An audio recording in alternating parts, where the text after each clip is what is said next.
Hi hello ನಮಸ್ಕಾರ. ನೀವು ನೋಡ್ತಾ ಇದ್ದೀರಾ ಮಿಸ್ಟರ್ ಡಿ ಪಿಕ್ಚರ್ಗೆ ಸ್ವಾಗತ.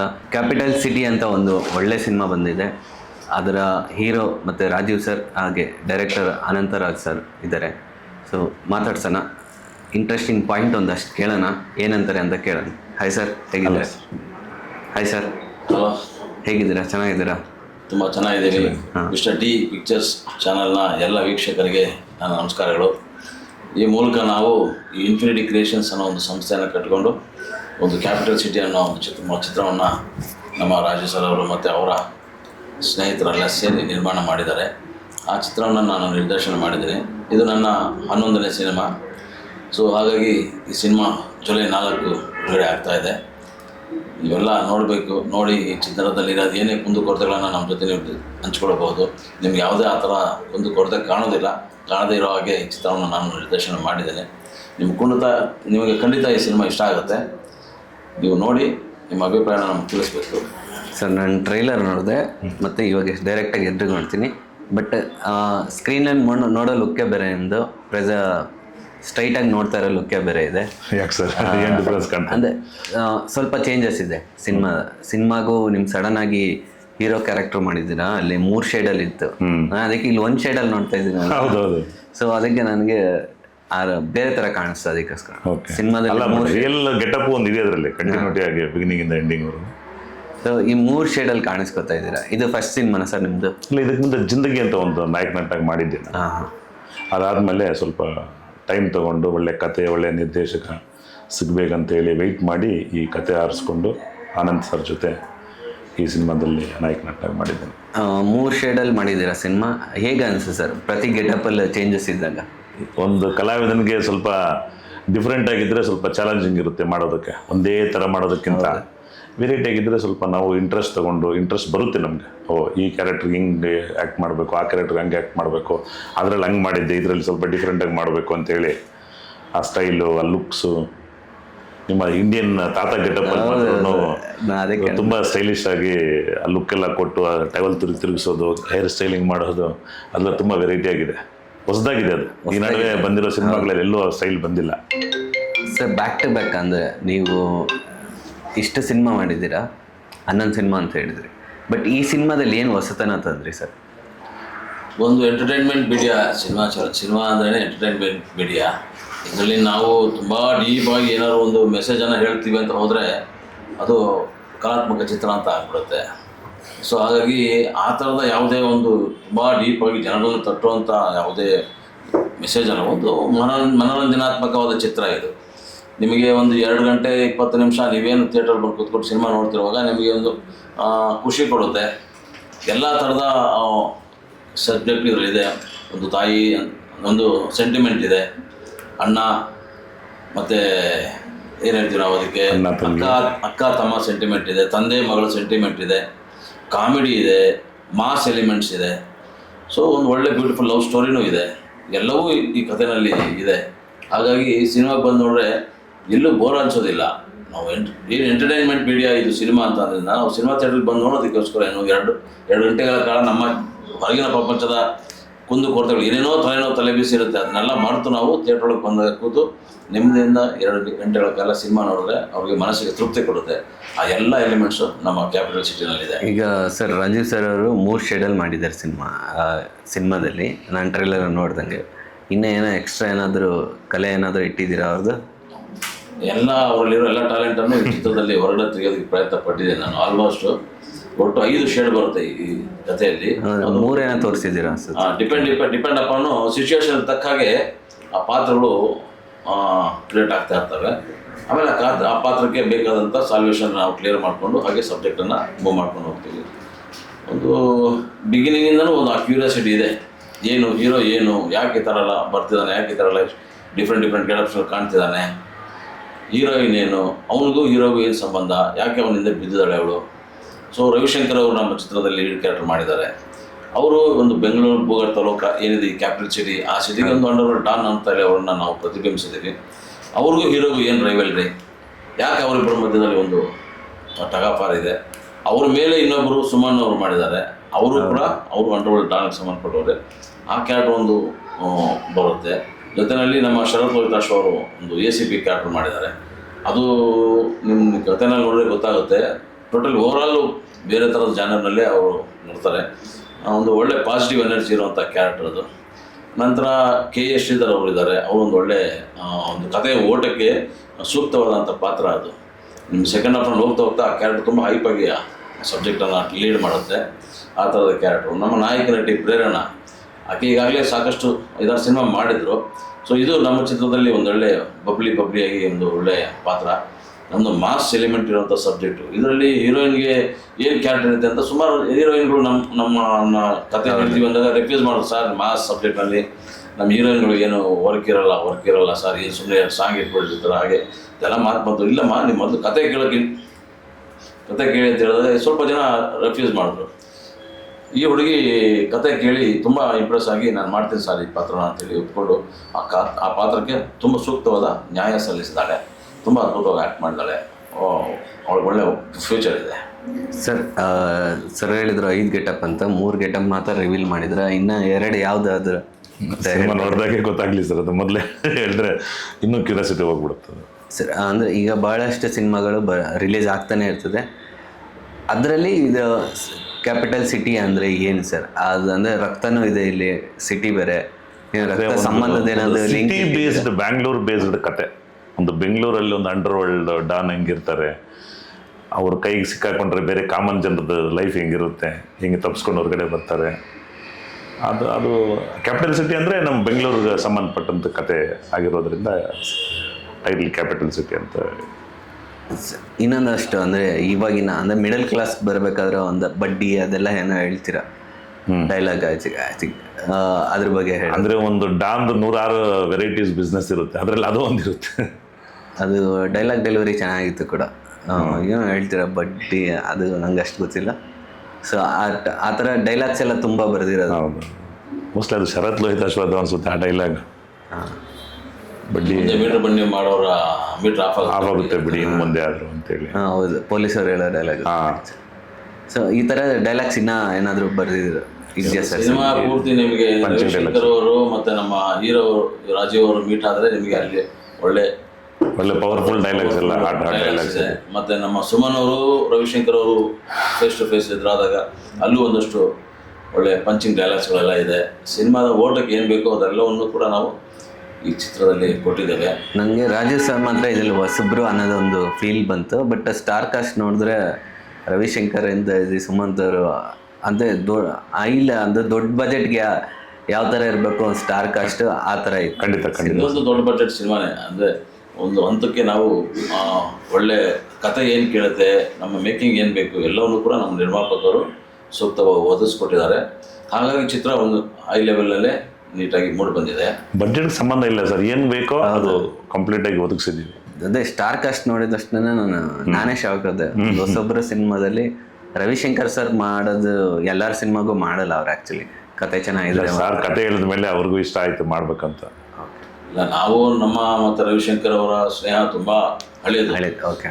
ಅವರ ಬ್ರದರು ನಮ್ಮ ಸಾಯಿ ಕುಮಾರ್ ಅವರು ನಾವು ಅಸಿಸ್ಟೆಂಟ್ ಅಸೋಸಿಯೇಟ್ ಆಗಿದ್ದಾಗ ಸಾಕಷ್ಟು ಸಿನಿಮಾಗಳು ಅವ್ರ ಜೊತೆ ಮಾಡ್ಕೊಂಡು ಬಂದಿದ್ದೆ. ರವಿಶಂಕರ್ ಅವ್ರ ಜೊತೆ ನಾನು ಯಾವುದು ಇದಕ್ಕೆ ಮುಂಚೆ ಅಸೋಸಿಯೇಟ್ ಆಗಿದ್ದಾಗ ಯಾವುದೂ ಮಾಡಿರಲಿಲ್ಲ. ಬಟ್ ಅವರಿಂದ ನನಗೊಂದು ಆಫರ್ ಬಂದಿತ್ತು. ಅವರು ಮೊದಲು ಇಲ್ಲಿ ದುರ್ಗಿ ಅಂತ ಒಂದು ಸಿನಿಮಾ ಮಾಡೋಕ್ಕೆ ಬಂದಿದ್ದಾಗ ನನಗೆ ಕೋ ಡೈರೆಕ್ಟ್ರಾಗಿ ಬನ್ನಿ ಅಂತೇಳಿ ಅವರು ಕರೆದಿದ್ರು. ನಾನು ಇನ್ನೂ ಕೋ ಡೈರೆಕ್ಟ್ರಾಗಿ ವರ್ಕ್ ಮಾಡ್ತಿದ್ದೆ. ಆಗ ನನಗೆ ಆ ಬಿಜಿ ಶೆಡ್ಯೂಲ್ನಲ್ಲಿ ಬೇರೆ ಬೇರೆ ಸಿನಿಮಾಗಳು ದಿನೇಶ್ ಬಾಬು ಹತ್ರ ನಾನು ಬ್ಯುಸಿ ಇದ್ದೆ. ಹಾಗಾಗಿ ನಾನು ಅವ್ರ ಜೊತೆ ವರ್ಕ್ ಮಾಡೋಕ್ಕಾಗಿರಲಿಲ್ಲ. ನಾನು ಅವ್ರು ಭೇಟಿ ಮಾಡಿದಾಗ ಈ ವಿಷಯ ಹೇಳಿದೆ ಅವ್ರಿಗೆ, ಸರ್ ನೀವು ನನ್ನನ್ನು ಆಫರ್ ಮಾಡಿದ್ರಿ, ನಾನು ನಿಮ್ಮ ಜೊತೆ ವರ್ಕ್ ಮಾಡೋಕ್ಕೆ ಅವಾಗ ಆಗಲಿಲ್ಲ ಅಂತ ಹೇಳಿದಾಗ ಅವ್ರು ತುಂಬ ಖುಷಿಪಟ್ಟರು. ಅವಾಗಿಂದ ನಮ್ಮ ಒಡನಾಟ ಚೆನ್ನಾಗಿತ್ತು. ಹಾಗಾಗಿ ಈ ಚಿತ್ರ ಅವ್ರಿಗೆ ಆಫರ್ ಕೊಟ್ಟಾಗ ತುಂಬ ಖುಷಿಯಿಂದ ಒಪ್ಕೊಂಡ್ರು. ಅದ್ಭುತವಾಗಿ ಮಾಡಿದ್ದಾರೆ. ನೀವು ಇನ್ನೊಂದು ಆರುಮುಗಮ್ನ ನೋಡ್ಬೋದು ಇಲ್ಲಿ. ಏನು ಕೆಂಪೇಗೌಡ ಚಿತ್ರದಲ್ಲಿ ಯಾರು ಬಡಿಸಿದಾರಲ್ಲ ಆರುಮುಗಮ್ ಪಾತ್ರದಲ್ಲಿ, ಹಾಗೆ ಇಲ್ಲಿ ರಾಜೀವ್ ಸರ್ ಇದ್ರೆ, ಅಲ್ಲಿ ಸುದೀಪ್ ಸರ್ ಇದ್ರೆ ಇಲ್ಲಿ ರಾಜೀವ್ ಅವರಿದ್ದಾರೆ. ಇಬ್ಬರು ಆಲ್ರೆಡಿ ಕಟ್ಔಟ್ಗಳೇನೆ. ಹೌದು ಸರ್. ಈಗ ಒಂದಷ್ಟು ಅಂದರೆ ಕ್ಯಾಪಿಟಲ್ ಸಿಟಿ ಅಂದಾಗ ಏನು ಹೇಳಕ್ಕೆ ಹೊರಟಿದ್ದೀರಾ ಸಿನಿಮಾದಲ್ಲಿ? ಅಲ್ಲ, ಒಂದು ನಗರದಲ್ಲಿ ಏನೇನು ಸಮಸ್ಯೆಗಳು, ಒಂದು ಜನಜೀವನಗಳು ಹೆಂಗಿರ್ತವೆ ಅನ್ನೋದೆಲ್ಲ ಅಂದರೆ ಆ ಕ್ಲೂ ಏನಾದರೂ ಕೊಡ್ಬೋದಾ, ಯಾವ ಥರ ಹೋಗುತ್ತೆ ಆ ಥರದಲ್ಲಿ? ಬೇಡ ಸರ್, ಸಮಾಜಕ್ಕೆ ಸಂಬಂಧಪಟ್ಟಿದ್ದ ಯಾವುದೇ ಮ್ಯಾಟರ್ ಇದರಲ್ಲಿ ಇಲ್ಲ. ಇದೇನು ಅಂತಂದ್ರೆ ಪರ್ಸನಲ್ ಲೈಫ್, ಒಂದು ಹೀರೋ ಅವನ ಫ್ಯಾಮಿಲಿ, ಅವನ ಸುತ್ತಮುತ್ತ ಇರುವಂಥವ್ರ ಜೊತೆಯಲ್ಲಿ ಆಗೋ ಅನ್ಯಾಯಗಳು, ಅದನ್ನು ಹೇಗೆ ಫೇಸ್ ಮಾಡ್ತಾನೆ, ಅದನ್ನು ಹೇಗೆ ಡಿಪೆಂಡ್ ಮಾಡಿಕೊಡ್ತಾನೆ ಅನ್ನೋದೇ ಕತೆ. ಸಮಾಜಕ್ಕೆ ನಾವು ಸಣ್ಣ ಪುಟ್ಟ ಮೆಸೇಜನ್ನು ಸಹ ಈ ಚಿತ್ರದ ಮೂಲಕ ಹೇಳಿದ್ದೀವಿ. ನಾವು ಎಲ್ಲವನ್ನೂ ಮೆಸೇಜ್ ಹೇಳ್ಕೊಂಡೆ ಕೂತ್ಕೊಂಡ್ರೆ ಅದು ಡಾಕ್ಯುಮೆಂಟ್ರಿ ಅನಿಸ್ಬಿಡುತ್ತೆ, ಇಲ್ಲಾಂದರೆ ಯಾವುದು ಕಲಾತ್ಮಕ ಚಿತ್ರ ಅಂತ ಆಗಿಬಿಡುತ್ತೆ. ಜನ ಪ್ರತಿದಿನ ಅವರ ಸಮಸ್ಯೆಗಳ ಸಾಲ್ವೇಷನ್ ಅವರೇನು ಮಾಡ್ಕೊಳ್ತಾ ಇರ್ತಾರೆ, ಕಂಡುಕೊಳ್ತಾ ಇರ್ತಾರೆ. ನಾವು ಸಿನಿಮಾದಲ್ಲಿ ಹೇಳೋ ಮೆಸೇಜ್ ಅವ್ರನ್ನ ತಲುಪೋದಿಲ್ಲೋ ನಾವು ಗೆಸ್ ಮಾಡೋಕ್ಕೂ ಸಾಧ್ಯ ಇಲ್ಲ. ಹಾಗಾಗಿ ಎಷ್ಟು ಬೇಕೋ ಅಷ್ಟು ಖಂಡಿತದಲ್ಲಿ ಒಂದು ಒಳ್ಳೆ ಮೆಸೇಜನ್ನು ಹೇಳಿದ್ದೇವೆ. ಒಂದು ಮಾಸ್ ಎಲಿಮೆಂಟ್ ಇರುವಂಥ ಒಂದು ಬ್ಯೂಟಿಫುಲ್ ಎಂಟರ್ಟೈನ್ಮೆಂಟ್ ಮೂವಿ. ಕರ್ಮ ಹ್ಯಾಸ್ ನೋ ಡೆಡ್ಲೈನ್ ಆ ಥರದ್ದು ಇದೆ. ಅದು ಏನು ಸರ್, ಕ್ಯಾಪಿಟಲ್ ಸಿಟಿಗೂ ಆ ಟ್ಯಾಗ್ ಲೈನ್ಗೆ ಏನು ಸಂಬಂಧ? ಅಂದರೆ ಒಂದು ಕ್ರೈಮ್ ಮಾಡಿದ್ರೆ ಅದು ಕೊನೆಯವರೆಗೂ ಬಿಡಲ್ಲ, ಅದಕ್ಕೊಂದು ಡೆಡ್ಲೈನ್ ಇರಲ್ಲ ಅನ್ನೋದೇ ಅದರದ್ದು ಒಂದು ಅರ್ಥ. ಅಲ್ಲೇ ಬಹುಮಾನ, ತಪ್ಪು ಮಾಡೋರಿಗೆಲ್ಲ ಶಿಕ್ಷೆ ಆಗಬೇಕಲ್ವಾ, ಅದೇ ಒಂದು ಇದು. ಮತ್ತೆ ಅವ್ರನ್ನೊಂದು ವಿಲ್ಲನ್ ಅಂತ ಎಸ್ಟಾಬ್ಲಿಷ್ ಮಾಡಿದ್ಮೇಲೆ, ಒಂದು ಬ್ಯಾಂಗ್ಳೂರ್ ಡಾನ್ ಅಂತ ಎಸ್ಟಾಬ್ಲಿಷ್ ಮಾಡಿದ್ಮೇಲೆ ಅವ್ರನ್ನ ಎಲ್ಲ ಒಳ್ಳೆ ಕೆಲಸ ಮಾಡಿದ್ರೆ ಆ ಪಟ್ಟ ಬರಲ್ಲ. ಗೊತ್ತು. ಹೌದು ಸರ್, ಮಾಡಬಾರ್ದು ಕೆಲಸಗಳು ಮಾಡಿದ್ರೆ ಆ ಪಟ್ಟ ಬರೋದು. ಹೌದು ಸರ್. ಈಗ ನಿಮ್ಮದು ಇದು 2ನೇ ಸಿನಿಮಾ, ನಿಮ್ಮ ಹಿನ್ನೆಲೆ ಬಗ್ಗೆ ಏನಾದರೂ ತಿಳ್ಕೊಬೋದಾ? ಏನು ಸಿನಿಮಾಗಳು ಮಾಡ್ಬೇಕನ್ನೋದೇ ಆಸೆ. ಸ್ವಲ್ಪ ಗ್ಯಾಪ್ ತಗೊಂಡು ಮತ್ತೆ ರೀಎಂಟ್ರಿ ಕೊಟ್ಟಿದ್ದೆ. ಒಳ್ಳೆ ಕತೆ ಬೇಕು, ಒಳ್ಳೆ ಡೈರೆಕ್ಟರ್ ಬೇಕು ಅಂತೇಳಿ ವೆಯ್ಟ್ ಮಾಡಿ ಆಯ್ಕೆ ಮಾಡಿಕೊಂಡು ಗಾಟ್ ಇನ್ ಟು ರೀಎಂಟರ್ಡ್. ಅಂದರೆ ನಿಮ್ಮ ಇದೆ ಸರ್, ಅಂದರೆ ಬ್ಯಾಕ್ ಏನಾದರೂ ಬಿಸ್ನೆಸ್ ಆ ಥರದ್ದು ಏನಾದರೂ? ಎಲ್ಲ ಸಿನಿಮಾನೇ ಸರ್, ಸಿನಿಮಾನೇ. ಸಿನಿಮಾ ಬಿಟ್ಟು ಏನೂ ಇಲ್ಲ ನಿಮ್ಗೆ? ನೆಕ್ಸ್ಟ್ ಯಾವ ಥರ ಸಿನಿಮಾಗಳು ಮಾಡ್ಬೇಕಂತ ಅದು ಪ್ಲ್ಯಾನ್ ಸರ್? ಬಟ್ ನಮ್ಮ ಪರ್ಸ್ನಾಲಿಟಿಗೆಲ್ಲ ಸ್ವಲ್ಪ ಮಾಸ್ ಎಲಿಮೆಂಟ್ಸ್ ಇರುವಂಥ ಸಿನಿಮಾಗಳೇ ಮಾಡಬೇಕು. ಓಕೆ. ಹಾಂ, ಅದು ಮರ ಸುತ್ತೋದು, ಲವ್ ಮಾಡೋದು, ಆ ಪರ್ಸ್ನಾಲಿಟಿನೂ ಅಲ್ಲ, ಏಜು ಅಲ್ಲ, ಸ್ವಲ್ಪ ಮಾಸ್ ಎಲಿಮೆಂಟ್ಸ್ ಇಟ್ಕೊಂಡು. ಸರ್ ಎಲ್ಲೆಲ್ಲಿ ಶೂಟ್ ಆಗಿದೆ ಸರ್ ಈ ಸಿನಿಮಾ? ಓನ್ಲಿ ಬೆಂಗಳೂರು ಮಾತ್ರ. ಯಾಕೆಂದರೆ ಕ್ಯಾಪಿಟಲ್ ಸಿಟಿ ಬೆಂಗಳೂರು ಅನ್ನೋ ಸಬ್ಜೆಕ್ಟ್ ತೊಗೊಂಡಾಗ ಎಲ್ಲ ಹೊರಗಡೆ ಹೋಗಿ ನಾವು ಶೂಟ್ ಮಾಡಿ ಅದನ್ನು ಮ್ಯಾಚ್ ಮಾಡೋಕ್ಕಾಗೋದಿಲ್ಲ. ಹಾಗಾಗಿ ಟೋಟಲ್ ಇಲ್ಲೇ ಮಾಡೋದು. ಸಾಂಗ್ ಮಾತ್ರ ಒಂದು ಫಸ್ಟ್ ಟೈಮು ತುಂಬ ಲಾಂಗ್ ಗ್ಯಾಪ್, ತುಂಬ ವರ್ಷಗಳ ನಂತರ KRSನಲ್ಲಿ ನಾವು ಶೂಟ್ ಮಾಡಿದ್ದೀವಿ. ಸೊ ಇದಕ್ಕೆ ಮುಂಚೆ ಸುಮಾರು ವರ್ಷಗಳಾಗೋಯಿತು. KRSನಲ್ಲಿ ಅದಕ್ಕೆ ಪರ್ಮಿಷನ್ ಇರಲಿಲ್ಲ ಶೂಟ್ ಮಾಡೋದಕ್ಕೆ, ಸಮಸ್ಯೆಗಳು ಅಲ್ಲೂ ಇತ್ತು.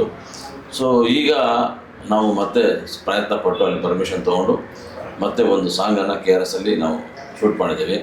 ಈ ಚಿತ್ರದಲ್ಲಿ 3 ಹಾಡುಗಳಿದೆ. ನಾಗು ಅಂತೇಳಿ ಅವರು ಮ್ಯೂಸಿಕ್ ಮಾಡಿದ್ದಾರೆ. ಬ್ಯಾಕ್ಗ್ರೌಂಡ್ ಸ್ಕೋರನ್ನು ವೀರ್ ಸಮರ್ಥ ಅವ್ರು ಮಾಡಿದ್ದಾರೆ. ಸರ್ ಇಲ್ಲೇ ಬೆಂಗಳೂರಲ್ಲಿ ಅಂತ ಹೇಳಿದ್ರಿ, ಬೆಂಗಳೂರಲ್ಲೇ ಆಗಿರೋದ್ರಿಂದ ಕ್ಯಾಪಿಟಲ್ ಸಿಟಿ 2 ಏನಾದರೂ ಬರುತ್ತಾ? ಖಂಡಿತ. ನಾವು ಚಿತ್ರದ ಕೊನೆಯಲ್ಲಿ ಅದಕ್ಕೊಂದು ಕ್ಲೂ ಕೊಟ್ಟಿದ್ದೇವೆ. ಸೊ ಇಲ್ಲಿಗೆ ಬೆಂಗಳೂರು ಭೂಗತ ಜಗತ್ತಿನ ಒಂದು ಅಧ್ಯಾಯ ಮುಗೀತು ಅಂತ ಹೇಳಿದ್ದೀವಿ. ಸೊ 2ನೇ ಅಧ್ಯಾಯ ಕೂಡ ಈಗಾಗಲೇ ಅದ್ರ ಬಗ್ಗೆ ಪ್ರೋಸೆಸ್ ನಡೀತಾ ಇದೆ. ಈ ಚಿತ್ರದ ಒಂದು ಸಕ್ಸಸ್ಸನ್ನು ನಾವು ಖಂಡಿತ ಕ್ಯಾರಿ ಮಾಡಿ ಭಾಗ 2 ಮಾಡಬೇಕು ಅಂತ ಅದಕ್ಕೆಲ್ಲ ಸಿದ್ಧತೆಗಳನ್ನ ಮಾಡ್ಕೊಂಡಿದ್ದೀವಿ. ಸರ್ ನನಗೆ ಟ್ರೈಲರಲ್ಲಿ ಇನ್ನೊಂದು ವಿಶೇಷತೆ ಅಂದಿದ್ದು, ಫೈಟ್ ಎಲ್ಲ ಚೆನ್ನಾಗಿ ಮಾಡಿದರೆ. ಆ್ಯಕ್ಚುಲಿ ಫೈಟ್ ಎಲ್ಲ ಕಲ್ತಿದೆ ಇಲ್ಲಿ. ಹೌದು, ಕಲ್ತು ಇಲ್ಲಿ ಡಿಫ್ರೆಂಟ್ ಡ್ಯಾನಿ ಮತ್ತು ರವಿ ಜಮಖಂಡಿ ಅಂತ ಒಬ್ಬರು ಇದ್ದರು. ಸುಮಾರು ಹೀರೋಗಳು ಅವ್ರ ಹತ್ರನೇ ಕಲ್ತಿದ್ದು. ನಾವು ಆಗಲಿ ಇವರು ಕಾಶಿನಾಥ್ ಮಗ, ಧ್ರುವ, ಓಕೆ, ಅವೆಲ್ಲ ನಾವೊಂದು ಫೈಟ್ ಮೇಟ್ಸ್ ಆ್ಯಕ್ಚುಲಿ. ಹೌದಾ? ನಾನು ಧ್ರುವ ಎಲ್ಲ ಫೈಟ್ ಮೇಟ್ಸ್ ಒಂದು ಜಾಗದಲ್ಲಿ ಕಲ್ತಿದ್ದು. ಅದೇ ನಾವು ಫೈಟ್ ಎಲ್ಲ ಅದೇ ನೀವು ಕಮಲ್ ಹಾಸನ್ ಥರ ಎಲ್ಲ ಟ್ರೈ ಮಾಡಿಬಿಟ್ಟಿದ್ದೀವಿ ಸಿನಿಮಾದಲ್ಲಿ.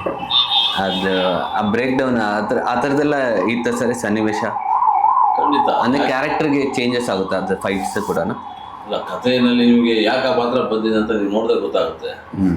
ಪಾತ್ರ ಯಾಕೆ ಬಂದಿದೆ, ಅದ್ರ ಕಾರಣ ಏನು, ಸಿಂಗ್ ಗೆಟಪ್ ಬಂದಿದೆ. ಸೊ ಗೆಟಪ್ ತಕ್ಕಂಗೆ ಫೈಟ್ಸ್, ಗೆಟಪ್ ಚೇಂಜ್ ಆದಂಗೆ ಫೈಟ್ಸ್ ಚೇಂಜ್ ಆಗಿದೆ. ನಾವು ಈ ಕಥೆ ಹೇಳಕ್ಕೆ ಹೋಗಿದ್ದೀವಿ ಅಂತಂದರೆ ಆ ಕತೆ ಓಟಕ್ಕೆ ತಕ್ಕ ಹಾಗೆ ನಾಯಕ ನಟ ಸಕಲ ಕಲಾ ವಲ್ಲಭ ಅನ್ನೋದನ್ನು ನಾವು ಎಸ್ಟಾಬ್ಲಿಷ್ ಮಾಡೋಕ್ಕೆ ಹೋಗ್ತೀವಿ. ಅಂದರೆ ಅವನು ಯಾಕೆ ಎಲ್ಲದರಲ್ಲೂ ಇದು ಪಾರಂಗತನಾಗಿರ್ತಾನೆ, ಎಲ್ಲ ಕಲೆಯಲ್ಲೂ ಅವನು ಕಲಿತಿರ್ತಾನೆ, ಯಾಕೆ ಮಾಡಿರ್ತಾನೆ ಅನ್ನೋದನ್ನು ಸೆಕೆಂಡ್ ಹಾಫ್ನಲ್ಲಿ ನಾವು ಬಿಲ್ಡ್ ಮಾಡ್ತೀವಿ. ಸೊ ಅದಕ್ಕೋಸ್ಕರ ಅವನು ಎಲ್ಲವನ್ನೂ ಪ್ರಿಪೇರ್ ಮಾಡ್ಕೊಂಡು ಬಂದಿರ್ತಾನೆ. ಆ ಪ್ರಿಪ್ರೇಷನ್ ಇಲ್ಲ ಅಂತ ಅಂದರೆ ಅವನು ನಿಧಾನ ಗೆಲ್ಲಕ್ಕಾಗಲ್ಲ. ಸೊ ವಾರ್ನ ಡಿಕ್ಲೇರ್ ಮಾಡಿದ್ದೀವಿ ಅಂತ ಒಂದು ಡೈಲಾಗ್ ಇದೆ. ಸೊ ಯುದ್ಧಕ್ಕೆ ನಿಂತಾಗ ಎಲ್ಲದರಲ್ಲೂ ಎಲ್ಲ ರೀತಿಯ ಶಸ್ತ್ರಾಭ್ಯಾಸಗಳನ್ನು ಮಾಡಿರಬೇಕು, ಶಸ್ತ್ರಗಳನ್ನು ಹೊಂದಿರಬೇಕು. ಯಾಕೆಂದರೆ ಎದುರಾಳಿಗಳು ಎಂತೆಂಥವ್ರು ಇರ್ತಾರೋ ಹೇಳೋಕ್ಕಾಗೋದಿಲ್ಲ. ಅವರೆಲ್ಲರನ್ನೂ ಫೇಸ್ ಮಾಡಬೇಕಾದ್ರೆ ಅದು ತಕ್ಕಾಗಿ ನಮ್ಮಲ್ಲಿ ಆ ಪ್ರಿಪ್ರೇಷನ್ಸ್ ಇರಬೇಕು. ಅವೆಲ್ಲವನ್ನು ಕೂಡ ನಾಯಕ ನಟ ಮಾಡಿಕೊಂಡು ಪ್ರಿಪೇರ್ ಆಗಿಬಿಟ್ಟು ಯುದ್ಧಕ್ಕೆ ನಿಂತಿರ್ತಾನೆ. ಅದು ಕಥೆಯಲ್ಲಿ ಬರುವಂಥ ಅಂಶಗಳು. ಸರ್ ಒಂದಷ್ಟು ಫೈಟ್ಗಳಲ್ಲಿ ನಿಮ್ಗೇನಾದರೂ ಇನ್ಸಿಡೆಂಟ್ ಅಂದರೆ ಜಂಪ್ ಮಾಡಿ ಏನಾದರೂ ಕೈ ಫ್ರ್ಯಾಕ್ಚರ್ ಇಲ್ಲ ಆ ಥರ ಏನೂ ಆಗಿಲ್ಲ Full safety ಏನೂ ಆಗಿಲ್ಲ. ಬಟ್ ಎಲ್ಲ ಅದು ಪ್ರಾಕ್ಟೀಸ್ ಇರೋದ್ರಿಂದ, ಬಾಡಿ ಫ್ಲೆಕ್ಸಿಬಿಲಿಟಿ ಇರೋದ್ರಿಂದ, ಕಲ್ತಿರೋದ್ರಿಂದ ಅದು ಸಿಚುವೇಶನ್ ತಕ್ಕಂಗೆ ಬಾಡಿ ಅಡ್ಜಸ್ಟ್ ಆಗಿತ್ತು, ಏನೂ ಸಮಸ್ಯೆ ಆಗಿಲ್ಲ. ಕ್ಯಾಪಿಟಲ್ ಸಿಟಿಲಿ ಅದನ್ನು ಒಂದು ಸೀನ್ ಸರ್ ಇವಾಗೂ ಮರೆಯೋಕ್ಕಾಗಲ್ಲ ಅನ್ನೋದು ನೀವು ಅಭಿನಯಿಸಿದ ಆ ಥರದ ಸರ್ ಇಡೀ ಸಿನಿಮಾ ಹಂಗೆ ಇದೆ. ಇಡೀ ಸಿನಿಮಾ ಇರುತ್ತೆ ಸರ್. ಒಂದು ಸೀನ್ ಯಾವುದಾದ್ರು ತುಂಬಾ ಗೆಟಪ್ಸ್ ಇರೋದ್ರಿಂದ ಆ ಗೆಟಪ್ ಅನುಗುಣವಾಗಿ ನಾವು ಬದಲಾವಣೆ ಆಗ್ಲೇಬೇಕಿತ್ತು. ಎಲ್ಲ ಗೆಟಪ್ಸ್ ಅಲ್ಲೂ ಐ ಎಂಜಾಯ್ಡ್ ಇಟ್. ಯಾವುದು ಬೆಸ್ಟ್, ಯಾವುದನ್ನ ಒಂದು ಸೀನ್ ಬಗ್ಗೆ ಹೇಳೋದು? ಸೀನ್ ಎಲ್ಲ ಸೀನ್ ಚೆನ್ನಾಗಿದೆ, ಸಿನಿಮಾದಲ್ಲಿ ಬಂದು ನೋಡಿದ್ರೆ ಗೊತ್ತಾಗುತ್ತೆ. ಎಲ್ಲ ಸೀನ್ಸ್, ಎಲ್ಲ ಗೆಟಪ್ಸ್ ಅಲ್ಲೂ ಎಲ್ಲ ಸೀನ್ಸ್. ಯಾವ ಗೆಟಪ್ ಅಲ್ಲಿ ಯಾವ ಗೆಟಪ್ ತುಂಬಾ ಇಷ್ಟ ಆಗುತ್ತೆ ನಿಮ್ಗೆ? ಆ ಇಂಡಿಯನ್ ತಾತ ಗೆಟಪ್ ತುಂಬಾ ಅದನ್ನ ಅಂದ್ರೆ ತುಂಬಾ ಎಷ್ಟೋ ವರ್ಷಗಳಾಯ್ತು ನಾವು ಆ ಗೆಟಪ್ ಹೀರೋಗಳು ನೋಡಿ. ಮೇ ಬಿ ನಾವು ಇಂಡಿಯನ್ ಒಂದು ಭಾರತ ಹೀರೋ ನೋಡಿದ್ವಲ್ಲ, ಅದು ಬಿಟ್ಟರೆ ಮಧ್ಯದಲ್ಲಿ ನನ್ನ ಪ್ರಕಾರ ಯಾವುದು ನಾನೇ ನೋಡಿಲ್ಲ. ಹೌದು, ಅದು ತುಂಬ ಎಂಜಾಯ್ ಮಾಡಿ, ಆದರೆ ತುಂಬ ಇಷ್ಟ ಆಯ್ತು ಅದು. ಆ್ಯಕ್ಚುಲಿ ಅದು ಗೆಟಪ್ ಹಾಕೋಕೆ ಮುಂಚೆ ಗೊತ್ತಾಗಿಲ್ಲ, ಅದು ಹಾಕಿ ಫೋಟೋ ಗೆಟ್ಟೆಲ್ಲ ಹಿಡಿದು ಒಂದು ದಿವಸ ಶೂಟಿಂಗ್ ಮಾಡಿದ್ಮೇಲೆ ಅದು ಜೋಶೇ ಬಂದ್ಬಿಡ್ತಂಗೆ, ಇನ್ನೂ ವೆರೈಟಿಗೆ ಮಾಡ್ಬೋದು ಅಂತ. ಇಲ್ಲ ಗೆಟಪ್ ತುಂಬ ಚೆನ್ನಾಗಿದೆ, ತುಂಬ ಚೆನ್ನಾಗಿ ಶೂಟ್ ಆಗಿದೆ ಅದು ಆ್ಯಕ್ಚುಲಿ. ಸರ್ ಇಡೀ ಸಿನಿಮಾ ಅಂದರೆ ಇದೇ ಜುಲೈ 4ಕ್ಕೆ ರಿಲೀಸ್ ಆಗ್ತೈತೆ. ಇವಾಗಿನ ಕಾಂಪಿಟೇಷನ್ ತುಂಬ ಜಾಸ್ತಿ ಇದೆ ಸರ್. ಅಂದರೆ ವಾರಕ್ಕೆ ಒಂದು 5-6 ಸಿನಿಮಾ ರಿಲೀಸ್ ಆಗುತ್ತೆ. ಇನ್ನು ಎಷ್ಟೇ ಚೆನ್ನಾಗಿರೋ ಸಿನಿಮಾ ಮಾಡಿದ್ರೆ ಕೆಲವೊಂದು ಸರಿ ಆಡಿಯನ್ಸಿಗೆ ಅದು ತಲುಪ್ತಿಲ್ಲ.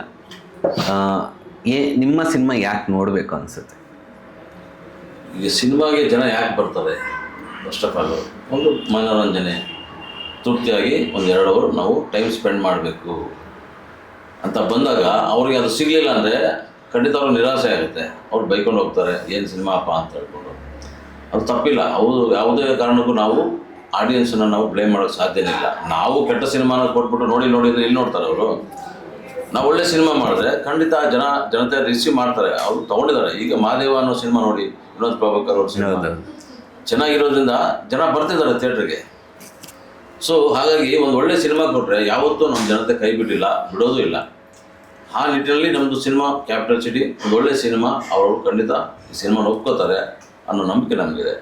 ರಾಜೀವ್ ಸರ್, ಯಾಕೆ ನೋಡಬೇಕು ಅನಿಸುತ್ತೆ ಆಡಿಯನ್ಸ್? ಅದೇ ಹೇಳಿದಲ್ಲ, ಒಂದು ಉದ್ದೇಶ ಇಟ್ಕೊಂಡು ಒಳಗಡೆ ಬರ್ತಾರೆ ಸಿನಿಮಾ. ಅವರಿಗೆ ಆ 2 hours 20 minutes ಇರ್ಬೋದು, ಒಂದು 2.5 hours ಇರ್ಬೋದು, ಏನೂ ಬೇಜಾರಾಗಬಾರ್ದು, ಬೋರ್ ಆಗಬಾರ್ದು. ಈ ಸೀನ್ ಏನಕ್ಕೆ ಬಂತು, ಅಯ್ಯೋ ನಮಗೇನೋ ಇದು ನೋಡೋಕ್ಕೆ ಇಷ್ಟ ಇಲ್ಲ, ಅದು ಕೇಳಿಸ್ಕೊಳ್ಳೋಕ್ಕೆ ಇಷ್ಟ ಇಲ್ಲ ಅನ್ನೋ ಒಂದು ಸಿಚುವೇಶನ್ ಬರಬಾರ್ದು ಒಂದು ಸಿನಿಮಾದಲ್ಲಿ. ಆ ಥರ ಯಾವುದೂ ಸಿಚುವೇಶನ್ ಇದರಲ್ಲಿಲ್ಲ. ಒಂದು ಸೀನು, ಒಂದು ನಿಮಿಷ ಕೂಡ ಇದ್ರಲ್ಲಿ ಅಯ್ಯೋ ಇದೇನೋ ಇದು ಅನ್ವಾಂಟೆಡ್ ಸೀನ್ ಇದೆ ಈ ಸಿನಿಮಾದಲ್ಲಿ, ಇದು ಮಾಡಬಾರ್ದಾಗಿತ್ತು, ಇವರು ಏನಕ್ಕೆ ಮಾಡಿದ್ರು, ಏನಕ್ಕೆ ಇದರಲ್ಲಿ ಈ ಸೀನ್ ಬಂತು, ಆ ಥರ ಯಾವುದೂ ಇಲ್ಲ. ಕಂಪ್ಲೀಟ್ ಆಗಿ ಅವ್ರಿಗೆ ಇಷ್ಟ ಆಗುವಂಥ ಸೀನ್ಗಳೇ ಇದಾವೆ. ಎಲ್ಲೂ ಒಂದು ಸೆಕೆಂಡ್ ಬೋರ್ ಹೊಡಿಯಲ್ಲ. ಡೈಲಾಗ್ಸ್ ಇರ್ಬೋದು, ಆ ಚೇಂಜ್ ಓವರ್ ಇದೆಯಲ್ಲ ಡಿಫ್ರೆಂಟ್ ಗೆಟಪ್ಸಲ್ಲಿ, ಅದು ನಿಮ್ಗೆ ಫಸ್ಟ್ ಹಾಫ್ವರೆಗೂ ಇವನೇನಕ್ಕೆ ಈ ಗೆಟಪಲ್ಲಿ ಇದ್ದಾನೆ, ನಿಜಾನ ಇದು, ಇಲ್ಲ ಸಿನಿಮಾ ಒಂದು ಬದಲಾವಣೆಗೋಸ್ಕರ ಮಾಡ್ಕೊಂಡಿದ್ದಾರಾ, ಇಲ್ಲ ಸಿಚುವೇಶನ್ ಕ್ಯಾರೆಕ್ಟರ್ಗೋಸ್ಕರ ಆಗಿದ್ದಾರೆ ಅನ್ನೋದು ಕನ್ಫ್ಯೂಷನ್ ಇರುತ್ತೆ ಕೊನೆವರೆಗೂ. ಸೆಕೆಂಡ್ ಹಾಫಲ್ಲಿ ಎಲ್ಲೆಲ್ಲ ಒಂದೊಂದು ಡೈರೆಕ್ಟ್ ರಿವೀಲ್ ಆಗ್ತಾ ಹೋಗುತ್ತೆ. ಮಾಸ್ ಜೊತೆ ಒಂದು ಥ್ರಿಲ್ಲರ್ ಕೂಡ ಆ್ಯಡ್ ಮಾಡ್ಕೊಂಡಿದೆ. ಆ ಥರ ಥ್ರಿಲ್ಲರ್ ಅಲ್ಲ, ಯಾವುದೋ ಹಾರರ್ ಥ್ರಿಲ್ಲರು, ಇನ್ನೊಂದು ಥ್ರಿಲ್ಲರ್ ಅಲ್ಲ, ಬಟ್ ನೋಡೋಕ್ಕೊಂದು ಥ್ರಿಲ್ ಆಗಿರುತ್ತೆ. Thank you sir, thank you so much. ಇದೇ ಜುಲೈ 4ಕ್ಕೆ ರಿಲೀಸ್ ಆಗ್ತೈತೆ. ಈ ಸಿನಿಮಾ ಅಂದರೆ ಈ ಕೆಲವೊಂದು ಸಿನಿಮಾ ಅಂದರೆ ರೀಸೆಂಟಾಗಿ ಒಂದು 3 ಸಿನಿಮಾ ಕನ್ನಡದಲ್ಲಿ ಚೆನ್ನಾಗಿರೋ ಸಿನಿಮಾನೇ ಬಂದಿದೆ. ಮಹಾದೇವ ಆಗಲಿ, ರಾಜರತ್ನ ಆಗಲಿ, ಮತ್ತು XY ಅದು ಕೂಡ ಚೆನ್ನಾಗಿದೆ. ಈ 3 ಸಿನಿಮಾ ಕಂಟಿನ್ಯೂ ಆಗಿ ಚೆನ್ನಾಗಿ ಬಂದಿದೆ. ನಿಮ್ಮದು ಕೂಡ ಜುಲೈ 4ಕ್ಕೆ ರಿಲೀಸು. ಬ್ಯಾಂಗ್ ಮಾಡಲಿ ಇಂಡಸ್ಟ್ರಿಯಲ್ಲಿ. Thank you sir. Thank you.